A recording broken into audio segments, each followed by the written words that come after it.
Mizanur Rahman Azhari is the brand of Bangladesh. যুবক ভাইরা, আমি বিশ্বাস করি আজহারী এমন একজন মানুষ যিনি he has change the history of Bangladesh.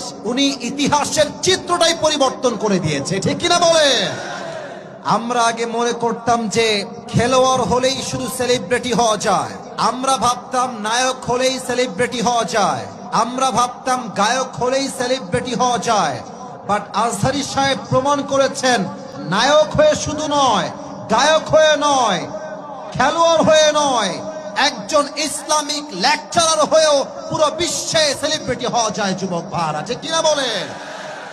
আগে আমাদের মায়েদের স্বপ্ন আমরা দেখতাম, অনেক মায়েরা বলতো আমার ছেলে বড় হয়ে খেলোয়াড় হবে, আমার ছেলে বড় হয়ে গায়ক হবে, আমার ছেলে বড় হয়ে নায়ক হবে, আমার ছেলে বড় হয়ে ইঞ্জিনিয়ার হবে, আমার ছেলে বড় হয়ে